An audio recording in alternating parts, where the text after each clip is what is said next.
You got to want it first. Then you got to work it. Then you have the opportunity to win it. But it all starts with your want. You got to want this. I can't want this for you. You got to want this like no other. Then the work has to happen. And see, the work and the want got to add up together to want each other. Then that puts you in a position to win. Ain't nobody giving you no W. You got to go take that thing, man. Once you change one thing, your mindset, you can attack everything. And I find it fascinating. I'm fascinated because I'll be in these moments.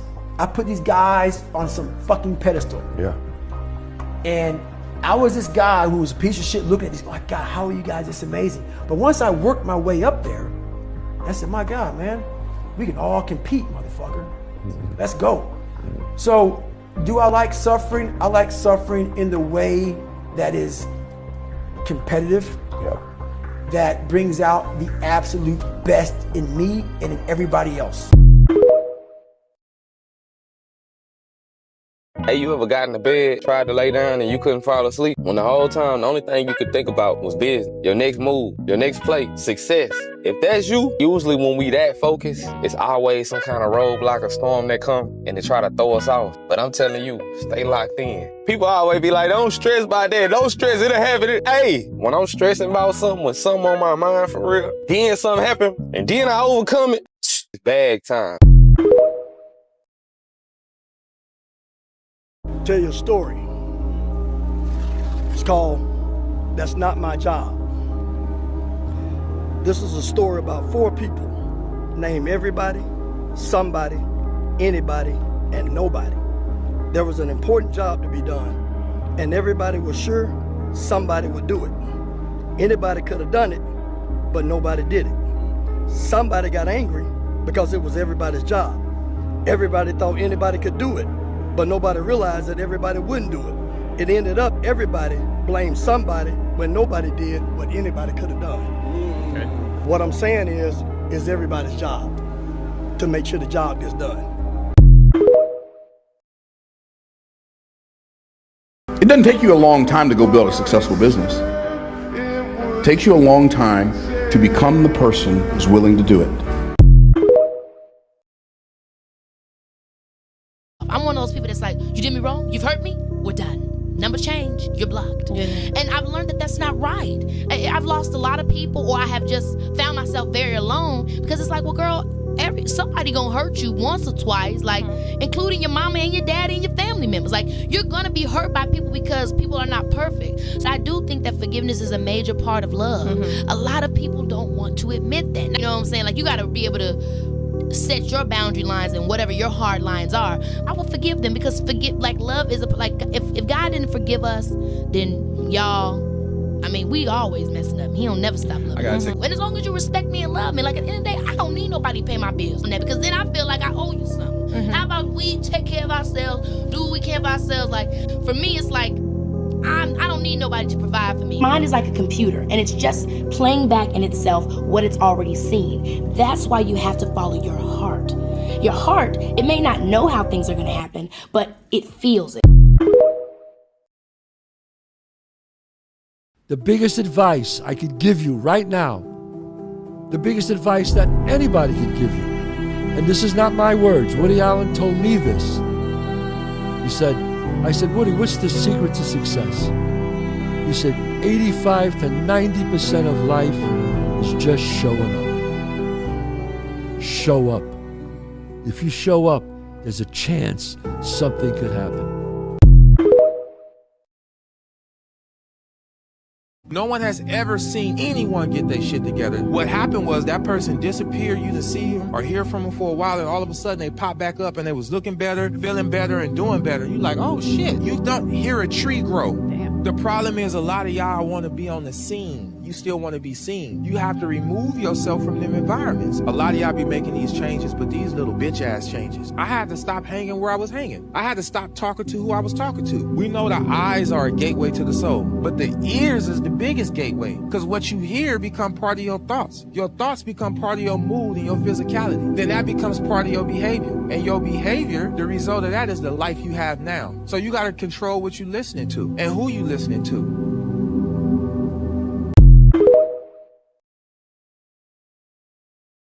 If you go to the gym and you work out and you come back and you look in the mirror, you will see nothing. And if you go to the gym the next day and you come back and you look in the mirror, you will see nothing, right? So clearly there's no results, can't be measured, it must not be effective. So we quit, right? Or if you fundamentally believe that this is the right course of action and you stick with it, you commit yourself to an act of service. You commit yourself to the regime, the exercise. You can screw it up. You can eat chocolate cake one day, you can skip a day or two. You know, it allows for that. But if you stick with it consistently, I'm not exactly sure what day, but I know you'll start getting into shape. Going to the gym for 9 hours does not get you into shape. Working out every day for 20 minutes gets you into shape. It's not about the events. It's not about intensity. It's about consistency. Expect the worst, but hope for the best. I don't do that. I hope for the best and I expect the best. If some bad shit happened, hey, it was a test. Keep moving forward, baby. But where I'm saying exercise more, one of the most underused forms of antidepressants is exercise. And one of the most overused forms is food and television. You know, when you're stressed and depressed and anxious, you can go on a nice long run. You can go in the gym, start clanging and banging. And as you work out more, you release dopamines and endorphins, and you create bilateral stimulation where you get your left side of the brain and the right side of the brain to work together to solve your problems. See, exercising more is more than just building your health in your body. It is literally helping you psychologically get over your anxiety, your depression, your overwhelm. Think about the level of consistency and focus it takes to go to the gym on a consistent basis, or to go out there and to run, or to go and do calisthenics in your garage, whatever it is. Exercise more to a point where you go to sleep tired.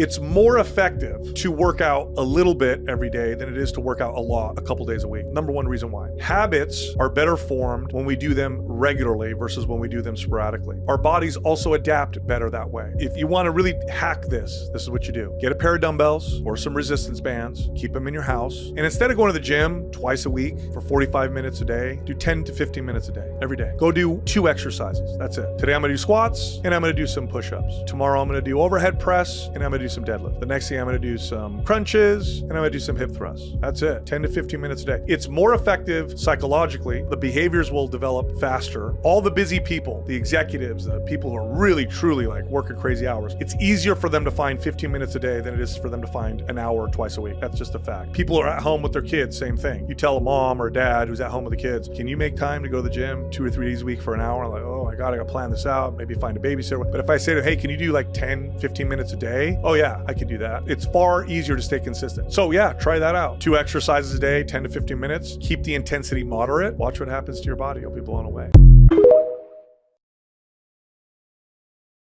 You're going to want to listen to this. The most common cause of divorce is not money. The most common cause is the wife does not feel like she can rely on her husband, and the husband does not feel that what he is giving is appreciated. In other words, he doesn't feel like he's a real giver. She doesn't feel like she's really receiving. That kills it, because essentially the man needs to know that he is providing, and the woman needs to know that she has someone to rely on.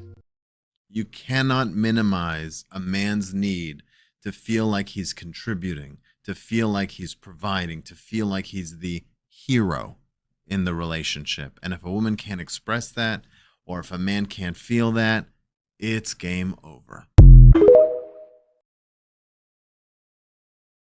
Now, money is not the most important thing in life, but it is reasonably close to oxygen. But to tell you the truth, I love the things money won't buy.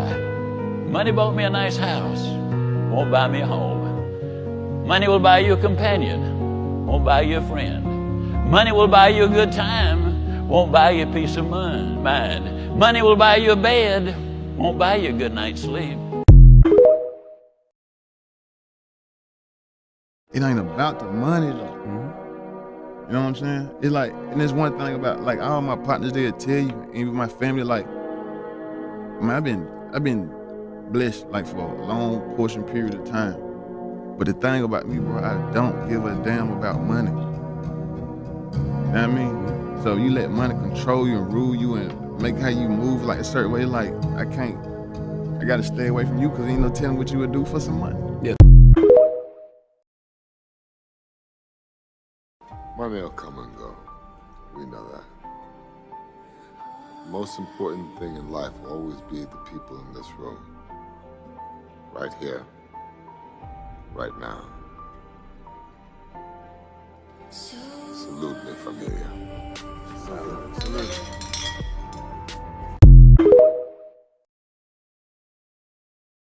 Everybody thinks money is that.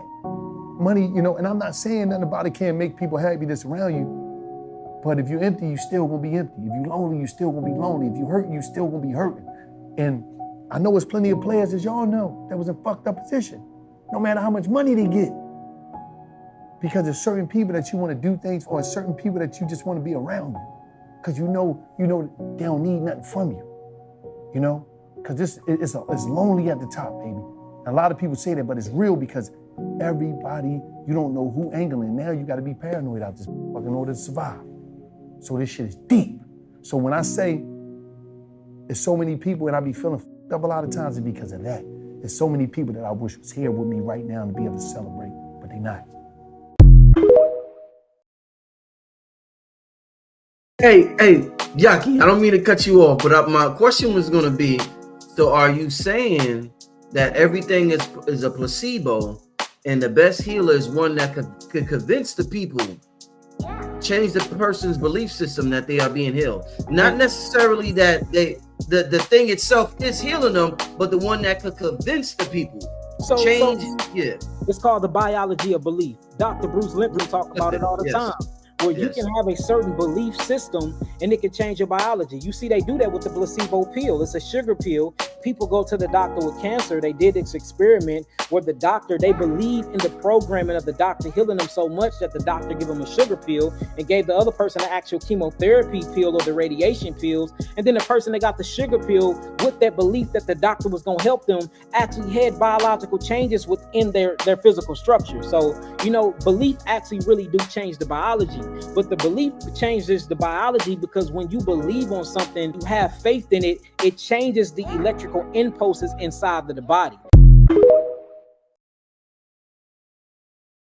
If you have low energy, eat these 5 foods. And number 5, you might be surprised about. Number 1, a hard-boiled egg. This is going to give you 6 grams of protein and 5 grams of fat. Number 2, seaweed snacks loaded with iodine, which is great for your thyroid, which of course regulates your energy and your metabolism. Number 3, nuts, which have minerals, things like magnesium, calcium, phosphorus, and those sustainable calories for your energy. Number 4, seeds. So pumpkin seeds, sunflower seeds, great for fiber as well as healthy fats.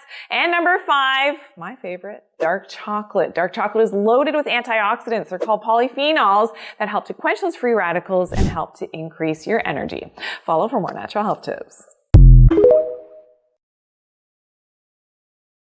Reason why you have so much energy is the high fructose content that's inside of it. See, people be acting like they know what they talking about when they don't know what they talking about when it comes to sugar. You know, I'm a biochemist and I've been doing this over a decade now, and I'm gonna show you pictures. I've healed my body. I had scar tissue on my heart. I had kidneys disease. I had hypertension. I had diabetes. I had a pancreas issue. I had a fatty liver. I had all of these things, and I healed all of these things on a high fructose liquid diet. I did 120 days on nothing but juices, and it wasn't vegetables. It was all fruits, high fructose. Fructose is what the body needs. It's essential for the body. Matter of fact, your sperm only deals with fructose sugar. Your sperm doesn't deal with galactose, and your sperm doesn't deal with glucose. The only thing that can even feed the sperm cells or the seminal cells inside of your scrotum is fructose sugar. Another thing, the brain actually produces its own fructose sugar. Look this stuff up. These are new find. The brain actually produces and it literally seeks out to convert glucose over into fructose. So when you look at fructose, when you look at galactose, and when you look at glucose, these are what you would call monosaccharides. Our body needs monosaccharides for the electronic respiratory chain. This is how you yield ATP. ATP stands for adenosine triphosphate. This is your energy currency from the mitochondria. Without this energy currency, you can't yield your energy and vitality, which give you the signal to life. The best energy that you can get is fructose from your fruits. Second energy is glucose from your vegetables. You see that? And if you a baby, simple what you would call monosaccharides, which is galactose from mother's milk that come from out of the mammal that you came from, not another mammal. So fructose is the highest energetic currency on the planet.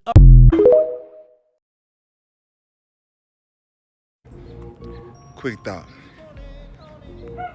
My heart goes out to all the chosen ones, all those people who see things that everybody can't see, who hear things everybody else can't hear, right?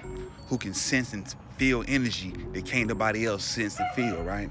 Who can see through the illusion of a false reality, right? Who can see life for what it is, who can see the reality that's formed from the mind. But you ain't got nobody to talk to about it. It's 8 o'clock in the morning, I'm walking, I just learned something. Right? But if I speak it to somebody, ain't nobody gonna believe it. So to all those people who can see things and understand things or understand things can't nobody else understand, I know it's a lonely walk and you're trying to get everybody else to see things the way you see it, but keep moving. You're not off course. The universe has got your back. All your ancestors, your tribes is here, but I know it's a lonely walk. I know it is. Just stay the course, be peaceful.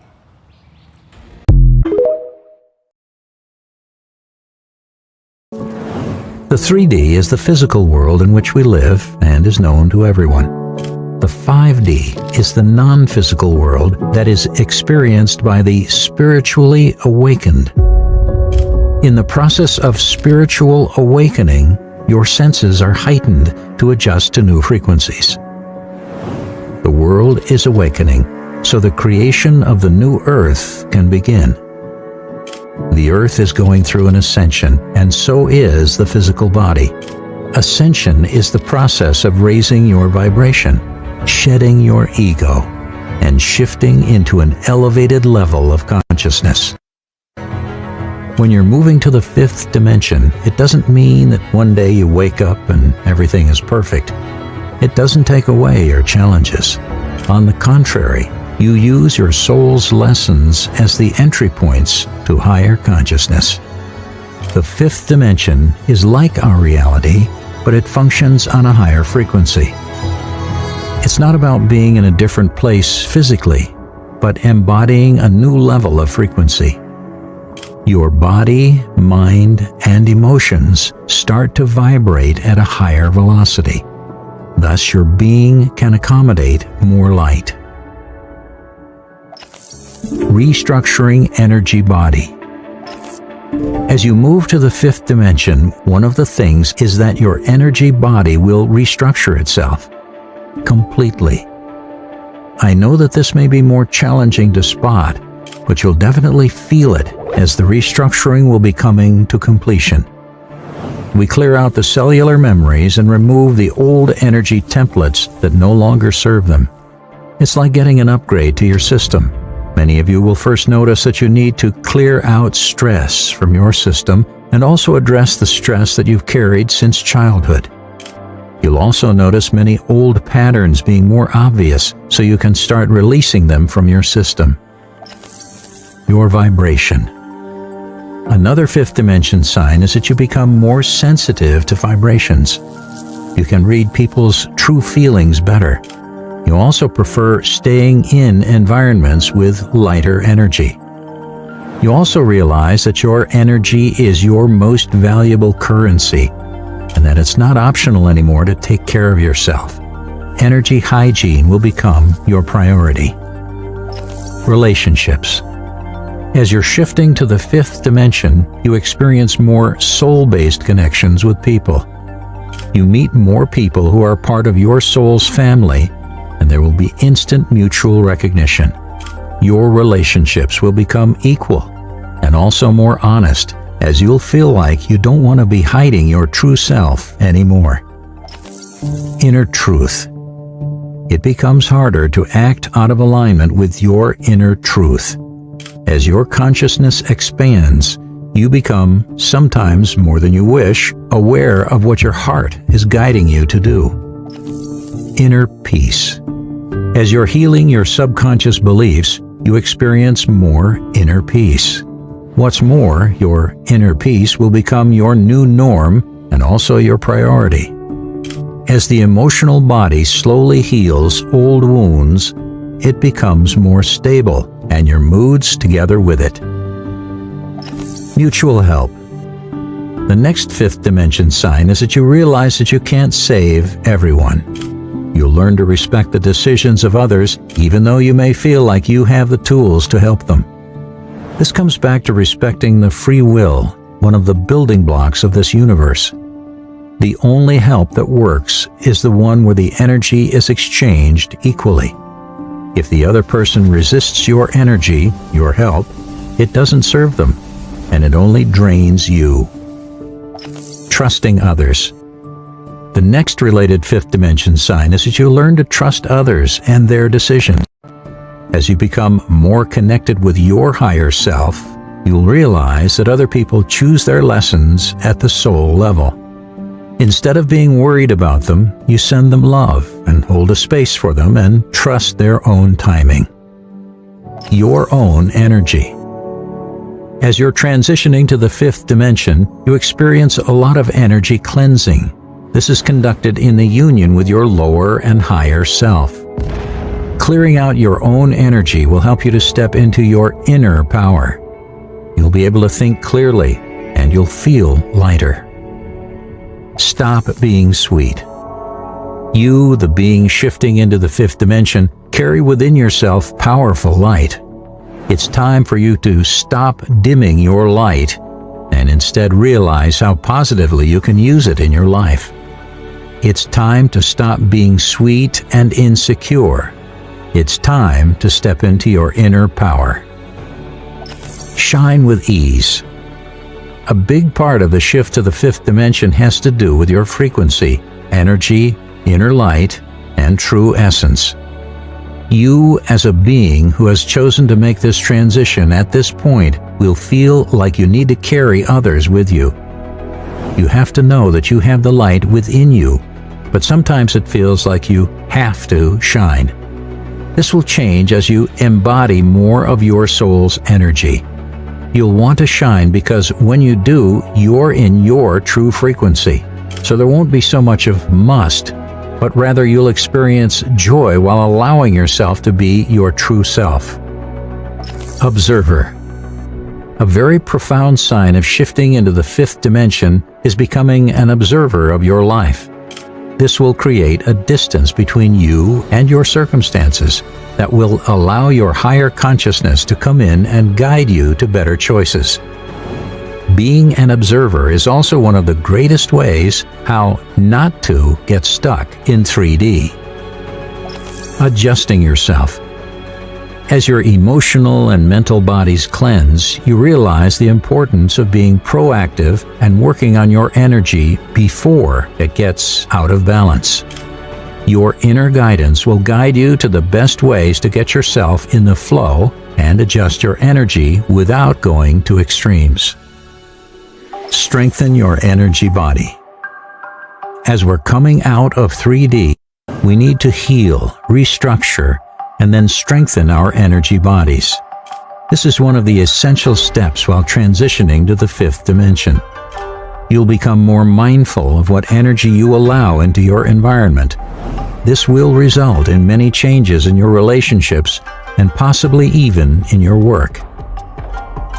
Multidimensional self. As you move to the fifth dimension and from there to higher dimensions, you'll work more consciously with your multidimensional self. This will allow you to become a conscious creator of your reality and speak your words into existence with the perfect knowing that it will be done. Higher consciousness. One of the clear signs of stepping into the fifth dimension and higher is that your way of thinking shifts. You may not even recognize your old self anymore. Your mind becomes clearer, and you can see through the ego illusions. Eventually, you'll experience more lightness and space within your consciousness, and your mind will become more stable and calmer. Acceptance. The more you shift to the fifth dimension frequency, the more you're rooted in the present moment. You're more accepting of your circumstances and your past. You see your life from a higher, more expanded consciousness that will help you to accept yourself and others.